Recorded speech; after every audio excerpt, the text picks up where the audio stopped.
يقول النبي صلى الله عليه وسلم إن الله عز وجل تجاوز لأمتي عما حدثت به أنفسها أني كأمتوتي الله سبحانه وتعالى كراساتشو غا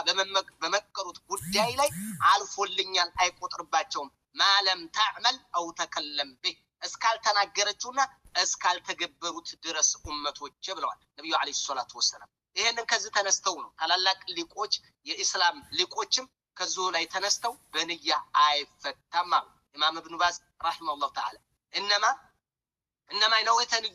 ንየተ አንተ ንያ የነየትከው ንያ ፈንየቱ ላ ይقعው بها الطلاق ንያ ፍቻ ይወድቅባትም ይሄው يقول النبي صلى الله عليه وسلم ان الله تجاوز عن امتي بلو رسول عليه الصلاه والسلام تناغروا اما ان كنت تكلمت تقول روحي لاهلك نويت الطلاق أو أنت مطلقة أو خارجة من ذمتي إيالك أو نويت الطلاق فتشن نيته بأنتم تناقل بمن كوني عدرقة كنا عدرقة مالتين كنا عدرقة بعشمون ودي بيتسبيش يجيب لك فتشن نيته وينم ديمو أنت مطلقة أنت طالقة طلقتك يملون تناقل بأن نيتم زلاي نيت كال نيت إذا كان طلاق صريحا لا يحتاج إلى نية قد تتفتح لك نقر وين ديمو በአሽሙ ወደ ቤተሰብሽ ሂጂ እኔና አንቺ መካከል ያለው እኮ አለቀ እኔና አንቺ እኮ ለኔ እምትሆኚ አይደለሽም ሂጂ ብለህ ሂጂ ስትላት ለቤተሰብ ሂጂ ዘይሪ ሊሆን ይችላል አዎ ነገር ግን ጦላቅ ነይተበት ከሆነ ትፈታለች ቢላ ተለፉልሳ ብትነይተሳ አትፈታም ይላሉ አህሉ العلم ከዚህ ይዘው ማለት ነው ለምን ከሐዲሱ ቀጥታ ከነሱ ላይ ነው የተጠቀሙት ስለዚህ ንያ ፍችን አይሆንም ንያ ፍችን አይሆንም ንያ ብቻው ፍቼ ይሆን ማለም ተተከለም به እስካልተናገርክ ድረስ ፍቻ ይሆን ባረከላሁ ፊ ፈትቻታለሁ የሚለው አውርተ ከሆነ ፈትቻታለሁ ካልክ ግን አጠገብ ሰው ቢኖርም እሷ ብትኖርም ማንንም ባይኖርም እሷን ባትኖርም ይፈታል ቁጭ ብለህ አልጋ ላይ ሚስቴን ፈታዋት አልጋ ፈታለች ማንንም ባይኖር ትፈታለች ቀጥታ ይሄ የተረጋገጠ ያለቅልህ ጉዳይ ነው ስለዚህ እስካልተናገርክ ድረስ በንያ ብቻ ውስጥ በማብላላት አትፈታ አሚላሉ አህሉ العلم رحمهم الله تعالى عز وجل وحفظ الله من كان حيا بارك الله فيك ሌላ እዚሁ ላይ ከፋራ ምን ያክል ነው ያለብኝ ብለህ የጠየቀው ነገር አለ አንተ والله وبالله وتالله እሷ ጋር አንገናኝም ማለት አሁን ተገናኝታችሁ ከሆነ የምትገናኙ ከሆነ አሁን አልፈታህትም ሚስትህ አብረህ የምትኖርና አብረህ የምትቀጥል ከሆነ ከፋራ አለብህ ለሌላም ሰው የማልከው 100ም ጊዜ ማል 300ም ጊዜ ማል አንድ ጅንስ አንድ ነውዕ ላይ እስከማልክ ድረስ ባንድ ነው የሚታየው ባንድ እሷው ጋር ነው በዙር እስ ጉዳይ ላይ ነው ያልከው እንጂ የተለያየ አላልክ አላናግራትም والله አብሬያት አልቆይም والله እሷ ጋር አልበላም والله እሷ ጋር መንገድ አልሄድም والله በቤተሰቧ ጋር አልሄድም والله እነሱ በእንደዚህ አይነት መሐላ ከማል የተለያዩ ስለሆነ የተለያየ ያስፈልጋል እሷ ጋር ኖርም የሚለው ግን አንድ ነው ባንዲ ነገር ላይ ያለ መሐላ ከፋረተ اليمين አንድ ብቻ ነው ያለው يطعموا 10 مساكين من اوسط ما تطعم به بارك الله فيك او كسوتهم እንግዲህ 10 ምስኪን ታበላለህ ወይ 10 ምስኪን ታለብሳለህ ወይ ባሪያ ነጻ ትለቃለህ ይሄን ባትችል ማብላትና ማልበስ የምትችልበት ነው ወይ ማብላት ወይ ማልበስ ማለት ነው ያንን ትችላለህ ያን እነዚህ ላይ አይሆንልኝም ወይ ንብረት ላይ እንደዚህ ነው ደካማ ነኝ ምናምን የምትል ከሆነ ደግሞ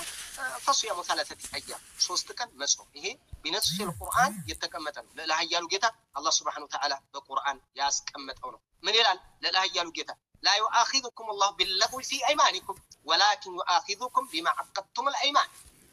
الله ወድቅ በሆነ መሐላችሁ አይዛችሁ ነገር ግን በልባችሁ ባሰባችሁት ይዛችኋል ይጠይቃችኋል فكفارته اطعام 10 مساكين 10 ምስኪኖችን ማብላት ነው ከፋራው من اوسط ما تطعمون اهليكم ቤተሰቦቻችሁን ከምትመግቧቸው ከመካከለኛው ማለት او كسوتهم ወይ ልብሳቸው ማልበስ እነዛን 10 ምስኪኖች او تحرير رقبه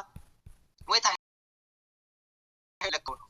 فمن لم يجد فصيام 3 ايام ذلك كفاره ايمان اذا حلفتم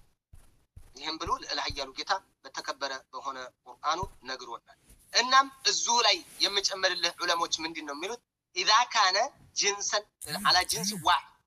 ባንድ ነገር ላይ ከሆነ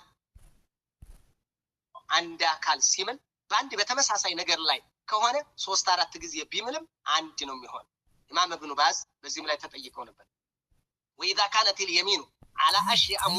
متعددة من جنس واحد هو متعدد كفى فيها كفارة واحدة عند كفارة بقالج عند كفارة يبقى بتدقاقامي مال ግን አንድ ነገር ላይ ብቻ ካየቆለ والله لا اكلم فلانا وكرر ذلك لا اكلم فلانا والله لا اكلم فلانا وبالله لا اكلم فلان وتالله بتلم አንድ ለተለያየ ሰው ብታወራ አንድ ነገር ላይ እስከሆነ ድረስ فانه تكفي كفاره واحده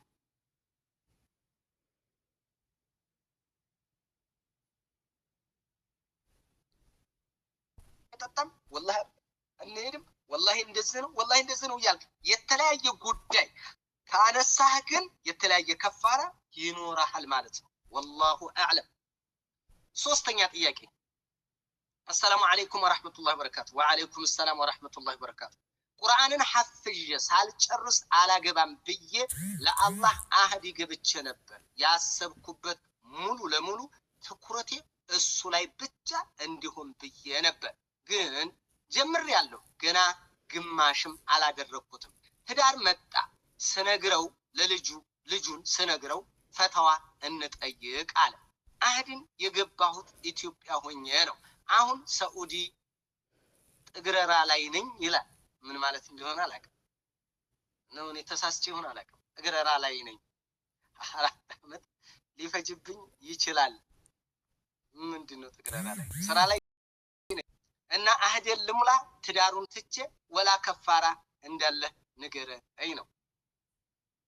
وقد قال صلى الله عليه وسلم من نذر أن يطيع الله فليطيعه ومن نذر أن يعصي الله يعصي رواه الجماعة إلا مسلما رحمهم الله عز وجل ብዙ ጊዜ فإذا نذرت أن تحفظ القرآن ይላሉ ይሄንን ዑለማው ተጠይቀው ነበር እንደዚህ የዙህን አይነት ተመሳሳይ ማለት ነው ቁርአን ለማሐፍ ማለት ነው قبل الزواج وجب عليك الوفاء بهذا النذر سلات ነው የሚባለው ይሄ ቃል ኪዳን ሰለት ይሄ ሰለት ደግሞ ማሟላት የግድ ነው ለአላህ ጧዓ ነው የገባው ጧዓውን ፈጽም ነገር ግን فيجب عليك الوفاء او فيجب عليك الوفاء አንቺም ማሟላት የግድ ልሻል ይሄንን አሟይ ነገር ግን ولا يلزمك ان تؤخر الزواج لان تاخيره ليس بقربه ጋብቻን ማዘግየት ማለት አጅር የሚያስገኝ ነገር አይደለም ስለዚህ ትግል አድርጊ ቶሎ ሐፍዘሽ ለመጨረስ ሞክሪ ባረከላሁ ፊክ ቶሎ ጨርሽና ብታገቢ ጥሩ ነው اذا لم تستطيع هذا النذر وعجزتي عنه عليك كفاره يمين አየር እንደው በጣም አልቻልኩትም ልጁም ምናልባት ሊሄድ ይችላል የሚታገሰኝም አይደለም እሱን እስከምጨርስ ድረስ ብዙ ነገራቶች መስመር ይለቃሉ እምትይ ከሆነ ወደ ከፋረተ اليمين ይዞርልሻል كفارة اليمين هنا لما رواه إمام مسلم رحمه الله تعالى في صحيح عن عقبة بن عامر أن رسول الله صلى الله عليه وسلم قال كفارة النذر كفارة اليمين تبلو تكمتوا سلازي بكفارة اليمين 10 مسكينوች ማብላት ወይ 10 مسكينوች ልብሳቸው ማልበስ ያ ባሪያ ነፃልቀ ቂምት ባይሆን ይሄን ማታገኘው ስለሆነ ወይ 3 ቀን መጾም በዚህ እንትን ይልልሻል ማለት ነው ጋብቻሽን መቀጠል ነው አለበለዚያ ግን መጀመሪያ ይሄ ጧዓ ነው ኸይር ነገር ግን በተቃራኒ ስናይ ወንጀል አንለው ወንጀል ቢሆን ኖሮ አሁን ወንጀል መሙላት አይጠበቅብሽም ነገር ግን የሆነ ገድበሽ ለአንድ አመት ወደ ጋብቻ ሳልገባ አሐፍዛለሁ ብትይ ማዕሲያ እየሰራሽ ነው አትባይም ላ ነገር ግን ቁርባ ነው የሚባለው ነገር ጋብቻሽን ማዘግየትሽ እንደው ቁርባ ነው ብለን ባንወስደውም እንኳን ነገር ግን ማሐፈዝ አለብኝ ብለሽ ስለገባሽ ይሄንን ብታሟዩ ጥሩ ነው ይሄን ነፍስ المسألة ነው የተጠየቁት አሊሙ ማለት ስለዚህ ቶሎም ለማሐፈዝ ሞክሪ ያ ነገር ደግሞ አረንደው ሊሳካ ይችላል ደክሟል ውስጤ አልችለውም የምትይ ከሆነ ደግሞ በከፋረትን የምን ተወጪው